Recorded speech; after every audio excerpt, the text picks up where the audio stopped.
I believe it was Tuesday, about early Hebrew history, their development of their first kings, and the separation of the kingdom of Israel into two smaller kingdoms. Can anyone tell me what the name of those two smaller kingdoms that Israel separated into were called? What those two kingdoms were?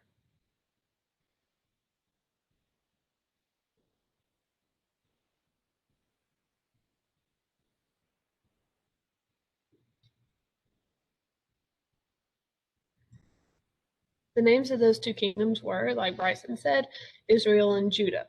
Now, Israel actually fell uh, to the Assyrians and were conquered, and the people of Israel spread to the winds. Judah lasted a bit longer, but ultimately they were defeated by the Chaldeans, and many of the people of Judah, particularly those living in and around Jerusalem, are marched back to Babylon as slaves, where they are held in captivity for about 50 years. And this is called the Babylonian captivity. It's an important point. You need to be familiar with it. Now, the Babylonian captivity ends when the Persian Empire defeats Babylon. And by all accounts, the Persians are actually a lot kinder to the Jews. They don't particularly mistreat them. They allow the Jews to return home to Jerusalem if they wish. And they are viewed by Jewish historians as, and Jewish leaders at the time, as having been relatively kind conquerors. They weren't unnecessarily cruel to them. So a lot of Jews did return to Jerusalem. Many did not. Many actually spread around the Persian Empire in what we call a diaspora, which is when Jews spread out outside of Israel.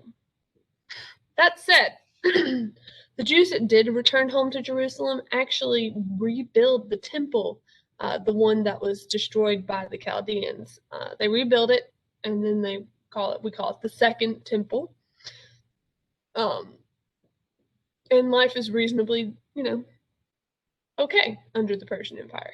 However, the Persians are defeated by a group called the Macedonians, a group of Greeks, more or less.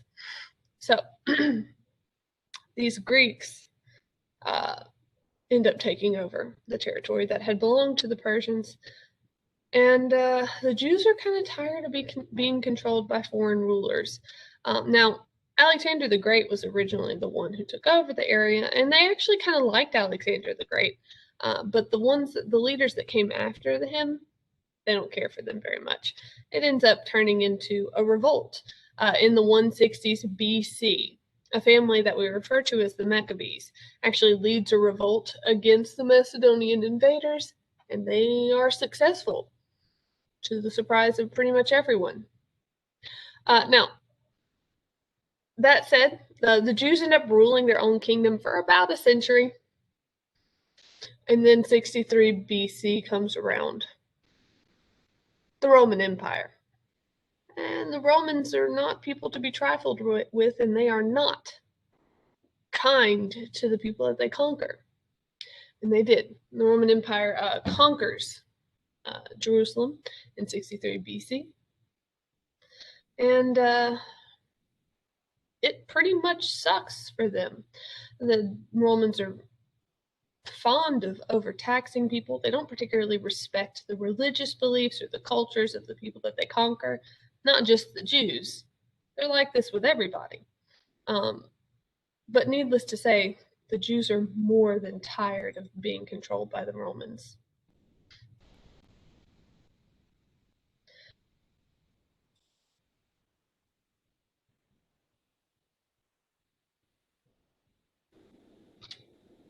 So, watching that video should have given you a reasonable idea of how we got from, or the events that occurred in between the Jews earning their freedom by defying and revolting against the Greeks, and the Roman Empire taking over the region.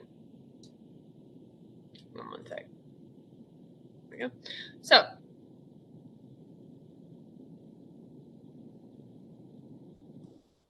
I'm sharing it as the wrong type.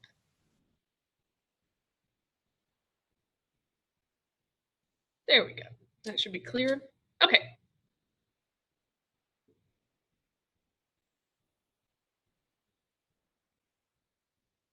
So, the Romans don't have any particular respect for the cultures that they conquered. They don't really care what you think or what your religious beliefs are. They aren't particularly kind or considerate rulers. And they also tax the Jews very heavily. You need to be familiar with the reasons why the Jews are uh, unhappy with Roman rule. The main thing being that, their culture is being disrespected, their religion is being disrespected. At one point, some Roman leaders actually tried to force the Jews to worship the Roman emperor. They also appointed high priests to the temple instead of allowing the high priest to come from the tribe of the Levites as they normally would have. Hang on, let me read your question really quickly, Megan. Why did everybody hate the Jews back then? Excellent question. The answer would be because they were different. And human beings can be kind of awful. Understand that anti Semitism, which is the prejudice and hatred towards Jewish peoples, is still very much alive. There, it's still pretty common, really. Same with any group of people, really, that tends to stand out but are in small numbers. Now, when it came to these ancient kingdoms and ancient empires, one example or one justification that might have been given at the time was that they don't follow the laws of the king. They follow the laws of God that were given to them and that they believe in as written in the Torah. And so if they don't follow the laws of the land, then one person whose name I can't remember, one of Xerxes' uh, advisors said basically that if they don't follow the king's laws, it doesn't benefit the king to keep them around. But the truth of the matter is that human beings are always looking for some reason to hate each other, and they have done that throughout their history. Why that is, who knows? Maybe it's just human nature, but it's something we're supposed to and need to work to overcome and rise above. Keep in mind, hatred of Jews was one of the leading uh, platforms of the Nazis in World War II. Hitler blamed the loss of World War I on the Jews. And that's because they're more vulnerable, especially before there was Israel, or before Israel was reestablished as a nation. They didn't have a homeland. They're basically living within other nations. And it's easy to pick on minority groups. And there are people out there that will use others as scapegoats and will blame people for things that aren't really their fault and are looking for someone to throw under the bus, basically. And that tends to be the Jews a lot, which is a shame, and is one of the great shames of our history. It keeps happening over and over again. So, that said, Roman Empire kind of sucks for anybody that they conquer. The Jews don't appreciate Roman method for ruling and their domineering sort of nature. And so, a group called the Zealots convinces many Jews in Jerusalem that they should only answer to God's law and should not answer to the law of the Emperor of Rome. And so they convinced the other Jews to revolt in the year AD 66. This is the first of two major revolts against Rome. So make a note of that. The Jews revolt in Jerusalem in AD 66. Screen's not changing. Oh, that went too far. Sorry. So, now this is destined to fail. The revolt lasts for 4 years. It causes a lot of damage. But ultimately, the Roman Empire is very powerful. And so they end up being able to put this revolt down just with sheer numbers. They even burned down the Second Temple. The Romans burned down the Second Temple in AD 70, which is just absolutely devastating for the Jews. This is a symbol of their religion and a place that is holy and dedicated to Yahweh. And so for them to burn it down and desecrate it in that way is just horrendous for them. And a lot of Jews lose their will to fight and end up surrendering at that time. However, approximately 1,000 zealots refused to surrender. They locked themselves in a mountain fortress called Masada, and they hold out there for 2 years, which is impressive. This is not an easy fortress to reach. In fact, the Romans end up having to build like a ramp of stone and like have to get siege equipment to this place in order to defeat it, and it's not easy to do because it's mountainous and it's difficult to reach. And so the zealots were able to actually hold out in this fortress for 2 full years, even though Rome had 15,000 troops to capture them. It's pretty impressive. But it's also doomed to failure, unfortunately. As the ramp is being built, and this is a picture of Masada, by the way. As the ramp is being built, and it's getting closer, and the Romans are almost done, and they're about to succeed, the Zealots realize that they are about to lose, and they will be taken into slavery or killed, or made examples of, and their families are with them. And so, rather than be made slaves to the Roman Empire, they actually take their lives and the lives of their families. Now, it's actually a sin to commit suicide in Judaism. And so what they did was each man is responsible for killing his family, and then the men all draw lots to kill each other. It was quite horrifying.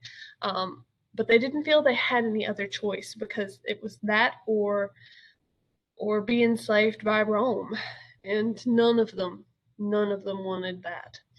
So, when the Romans do break through into the fortress, they find everyone dead, empty hallways, and everyone's already dead except for like 2 women and some children that had hidden. And so they've captured Masada in AD 73. The revolt is officially over, and the Romans then kill much of Jerusalem's population, and they take many of the remaining Jews to Rome as slaves, which is pretty typical for the Romans when dealing with those who try to stand against them or revolt. Now, besides those that were taken as slaves, a lot of Jews actually left after the temple was burned and ended up moving to other Jewish communities in the Roman Empire. And this is a part of the diaspora event, that spreading out of people, of Jews, into other communities outside of Israel. You need to be prepared to offer an example of a diaspora event on your test, by the way. Now, eventually the screen will load. Or not. Ooh, we're going to watch that in just a second. So, now some Jews do remain in Jerusalem, and about 60 years later, there's a second revolt. They really don't like Rome, you know? So they revolt again against the Roman rulers. The second rebellion's defeated as well, and then the Romans do something drastic. They ban all Jews from Jerusalem on threat of death. If you return to the city, you'll be killed. If you're caught in the surrounding area, you'll be killed. And so in the AD 130s, the Romans banned the Jews from the city of Jerusalem, and this naturally creates a mass migration of Jews out of that region. And so this is, again, another diaspora sort of event, part of the diaspora, if you will. And that's actually where we're going to stop. And I'm going to show you guys that video that was on the last screen really quickly.